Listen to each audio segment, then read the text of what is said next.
got some money for me, boy? I seen your name in our ledger.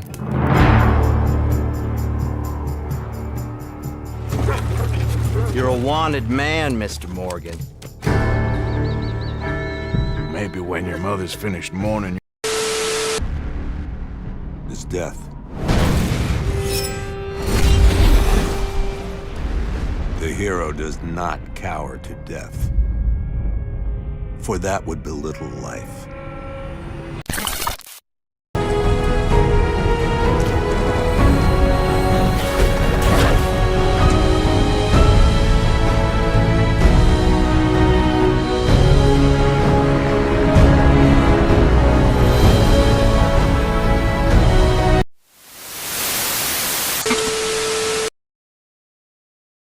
Atmosphere is important, like really important. Whether you're watching a film, reading a book, or playing a video game, the atmosphere is incredibly important to that content / media that you are enjoying. It has to be just right to allow the player, reader, or watcher to truly immerse themselves and enjoy whatever they're playing, reading, or watching. Think of a film or a book, and think how important the atmosphere is to be right. Imagine you're reading Harry Potter and you're imagining that cold, wintry night when Harry arrives at Hogwarts. Or perhaps you're watching Oppenheimer and you can feel that tense, dramatic, heated atmosphere. I think it's easy for us to talk about an atmosphere in a book or a film, but I don't hear people talk about atmosphere in games very often, which to me is puzzling because atmosphere in games is extremely important. As I believe atmosphere is what keeps you in the game world and keeps you immersed in this world experience. So in this video I'm going to go over 3 games that I think handle atmosphere extremely well, and then I'm going to talk about how atmosphere affects gaming in a bigger light and affects games in a bigger light and is extremely important. But before I continue with this video, over 95% of you aren't subscribed, so if you like this sort of content I would urge you to click the like and subscribe button and leave a comment down below what game that you've played has the best atmosphere. The game I first want to talk about is Red Dead Redemption 2 because in my opinion there's not a better game for when it comes to atmosphere. In my opinion, Red Dead Redemption 2 is king of atmosphere. Red Dead Redemption 2 is set in the late 1800s and you play as an outlaw realizing that outlaws are becoming a thing of the past. Red Dead Redemption 2's atmosphere is one of realism and beauty in an otherwise brutal world, and they do this incredibly well through the use of the music, riding around through the countryside of America listening to some amazing somber cowboy tracks. You see, music, visuals and sound all add up to create a beautiful atmosphere, which Red Dead Redemption 2 does incredibly well and is the living, breathing proof that you can get an atmosphere 100% right. The music in Red Dead Redemption 2 is a perfect, crystal clear example of how to get the atmosphere right. Whether you're walking around town or riding around the American outback, the music is perfect. All the music has this old western vibe to it and it just feels so right for the game's atmosphere.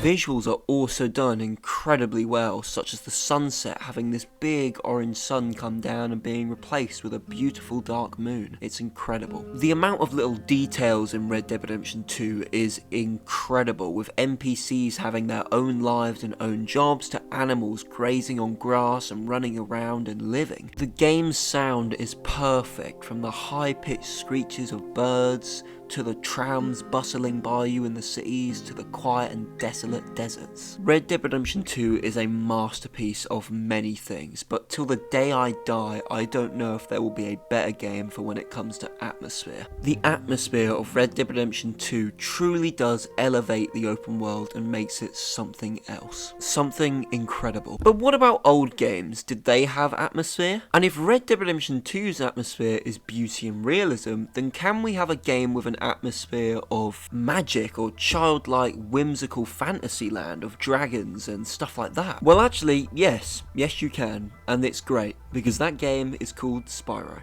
The first Spyro game came out in 1998. Whoa, what the fuck? I did not know Spyro was that old. That's kind of incredible.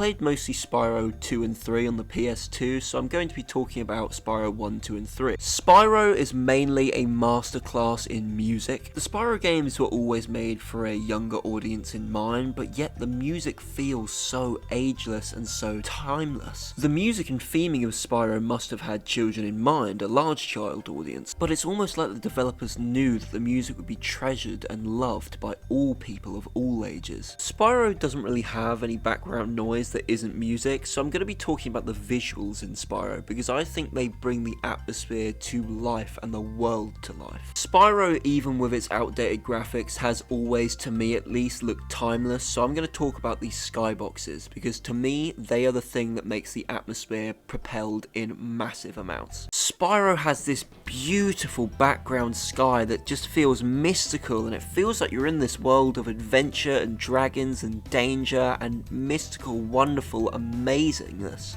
English, motherfucker, do you speak? And this proves that a game can stay timeless through something as simple as its skyboxes, and overall can stay timeless through its beautiful atmosphere. Not to mention the obvious fact that the game literally has you travel through portals to other worlds which have incredible atmospheres of themselves, which just makes the world feel so much bigger and so much easier to immerse yourself in. Spyro recently got a remaster called the Spyro Reunited Trilogy, and it's incredible. It's the first 3 games remastered, and the atmosphere on that is on point to the original games perfectly. So I've talked about the game with the perfect atmosphere, and I've talked about how old games still have great atmospheres. But what about new games? Do they still pull off a great atmosphere? Well, I want to start off the answer to this question by saying I absolutely love Bethesda. I love their huge and expansive open worlds, I love their factions and storytelling, and I love Bethesda as a company.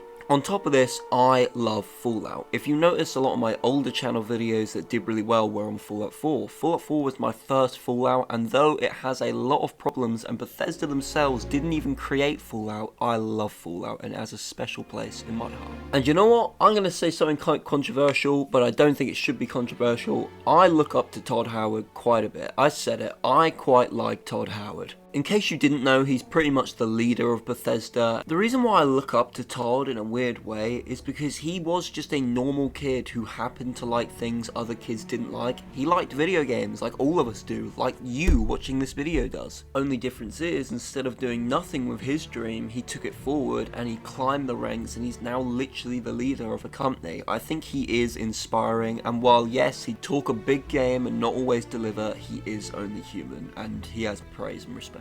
I realise now that I make that sound like I'm saying that you guys can't achieve your dreams. That's not what I meant at all. I believe in all of you, especially if you subscribe right now. I especially believe in you. Bethesda recently made the space game, Starfield, and I won't lie, going into Starfield I was extremely skeptical. Not because I thought the game was bad or because I thought the game would be bad, but because I wasn't sure if they would nail that Bethesda atmosphere. Bethesda have always been great at making a really good atmosphere. However, the atmospheres they normally create are in very wacky and weird futuristic settings, and not in a futuristic realistic setting, which is what Starfield is. And when the game came out, it got a lot of hate and a lot of people disliked it, which made me even more skeptical about even buying it. But I bought it and I played it and I absolutely loved it. Controversial opinion once again, but I love Starfield. And I think it's a game that gets so much right. Don't get me wrong, it definitely has its problems, glitches and all, but it gets so much right, and atmosphere is one that it gets on the point. I can't really tell you how good Starfield's atmosphere is because it really is brilliant. To quote Todd Howard, it feels beautiful but in an isolating way. He says this in an interview with Lex Fridman and it's really, really good. I'd really suggest checking it out even if you're just into game design. He talks about a lot of things like that and it's just such a good interview. It's so worth looking at. Starfield has a lot of planets with things to do and it has a lot of planets without things to do. And it's the planets that are quite desolate that actually stand out to me. When you land on a planet, this mysterious music or sound cues play, and then you look to the sky and you see the moon and the fields of stars and other planets. You walk around this quite literally alien planet hearing gases popping up from the ground and weather effects playing and animals in the distance screeching. People have a lot of complaints about Starfield, but no one's talking about how actually breathtaking its world is. Starfield's atmosphere shows space like no other game has, and it really does show that modern games can have great atmospheres. So in conclusion, how important is it to get a game's atmosphere right? Well, in my opinion, it is imperative to get it right. Games that create glorious atmospheres are games you need to play and can truly immerse yourself in their worlds. Games with no atmosphere are boring and lackluster, and you could argue, are they even worth playing? If a game can't captivate you in its world, then is it truly worth it?